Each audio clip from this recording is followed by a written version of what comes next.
Ուրեմն ես երևի իհարկե այս այցը պատմական էր եւ շատ կարեւոր էր հայ-ամերիկյան հարաբերությունների զարգացման համար եւ այն զարգացման հասկանալու համար, որ իսկապես գործընթացը որ սկսեց նոր ադմինիստրացիայով, նոր վարչակազմով 2025 թվականի սկզբին մենք կարող ենք հիշել Փաշինյան 6 հանդիպումը փետրվարի 7-ին Վաշինգտոնում եւ նաեւ կարող ենք հիշել տարբեր բավականին մեծամասնությամբ սկեպտիկ մեկնաբանություններ, որ դրանք ոչ մի էական նշանակություն չեն ունենալու, բայց հետագայում մենք հասկացանք եւ նաեւ այն տեղեկությունները, որ կային հատկապես Գառնան կեսերից, որ այս նոր վարչակազմը իսկապես բավականին ակտիվ է ներգրավված հայ-ադրբեջանական գործընթացին, նաեւ իսկապես լուրջ մտադրված է շարունակել այն տրամաբանությունը հարաբերությունների, որ ձևավորվել էր նախկին վարչակազմի հետ ու նույնիսկ ավելի համարձակ քայլերը, որովհետև բոլոր այս խնդիրները, որ մենք հիմա ունենք,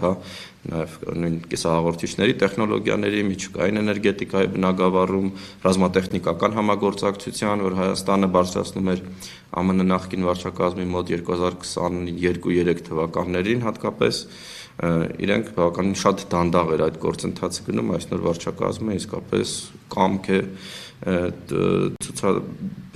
ցուցադրում, որ ինքը պատրաստ է արագացնել եւ զարգացնել այս տեմպերը ու սա շատ դրական զարգացում է։ Իհարկե, այդ նաև մոդուլային, օրինակ, այդ ռեակտորների հետ բազմաթիվ հարցեր առաջացան եւ նաև կասեի հակաքարոզչություն կա մեր ներքին դաշտում, նաև կա Ռուսաստանում, որ դրանք չփորձարկված տեխնոլոգիաների մասին է խոսքը, որ դրանք նույնիսկ ինչ-որ վտանգ են ներկայացնում եւ այլն, բայց հիմնականում խոսքը ամենաառաջադար տեխնոլոգիաների մասին է եւ իրականում արդեն գործնական քայլեր այդ ուղղությամբ կիրառվում են եւ եթե Հայաստանում կառուցվեն հենց այդ տեխնոլոգիաներով միջուկային ռեակտորներ, դրանք կլինեն անհամեմատելի ավելի անվտանգ, քան այն ինչ մենք հիմա ունենք մեծամորում, դրանք կլինեն նաեւ շատ երկարաժամկետ համագործակցության երաշխիքներ, որովհետև այդ սերնդի միջուկային ռեակտորների ժամկետը 60 պլյուս 40 տարի է, այսինքն մոտ 1 դար, ու դա ենթադրում է, որ մոտ 1 դար մենք հնարավորություն ենք ունենալու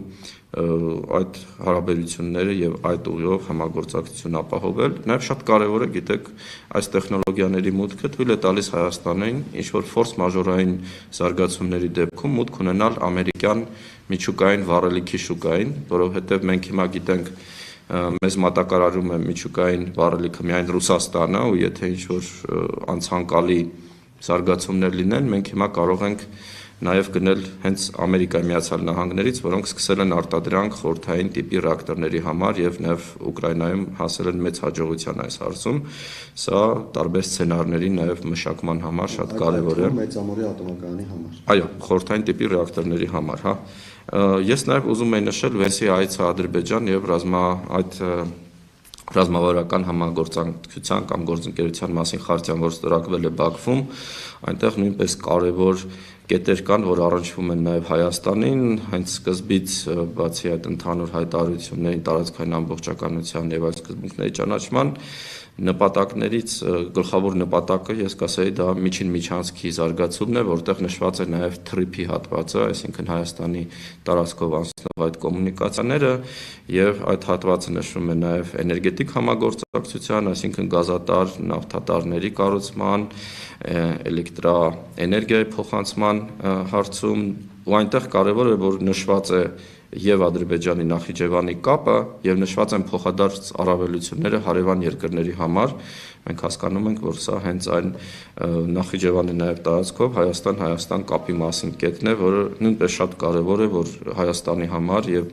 իրականում եթե Ադրբեջանը սա պետք է հասկանալ Իրանի տարածքով շատ փոքր ժամանակային տարբերության մուտք ունի դեպի Նախիջևան Հայաստանի տարածքով մենք 2 անգամ ավելի ժամանակ ենք ծախսում հասնել Մեղրի օրինակ, քան կարող ենք հասնել Նախիջևանի, առավել եւս որ այնտեղ հարթավայրային հատված է եւ վառելիքի եւ այլ ծախսերի առումով անհամեմատելի են ուղղակի այդ տարբերությունը եւ սա նույնպես շատ կարեւոր է Հայաստանի համար, ինչի մասին մենք մոռանում ենք ու ես կասեի որ իրականում արդեն մենք նաև կարող ենք տեսնել այդ որակային տարբերությունը եթե Հայաստանի հետ Վենսի այցը արդեն գործնական փուլերի մասին է Ադրբեջանում հիմնականում ավելի ընդհանուր հայտարարություններ են, որոնք ինչպես նշեցի նաև կարևոր են մեր համատեքստում, հա, այդ միջին միջանցք, թրիփ, Հայաստանի տարածքով անցնող այլ կոմունիկացիաներ ու կարծում եմ սա նաև շատ կարևոր է, որ մենք արդեն Ադրբեջանի հետ նույն դաշտում ենք գտնվում, հա, Ադրբեջանն է Արմենիայի ռազմավարական գործընկերը դառնում Հայաստանը եւ սա թույլ է տալիս նաև ռիսկերի կառավարման մի մասը փոխանցել նաև Ամերիկայի Միացյալ Նահանգներին, որը բերում է այստեղ որոշ անվտանգային երաշխիքներ, ինվեստիցիաներ կամ տնտեսական համագործակցություն եւ փոխկախվածություն, հա, երկրների միջև հենց այս տրանսպորտային եւ էներգետիկ ծրագրերով, կարծում եմ սա շատ կարեւոր է նաեւ Ռուսաստանի հնարավոր արձագանքների համատեքստ։ Մի բան կհավելեմ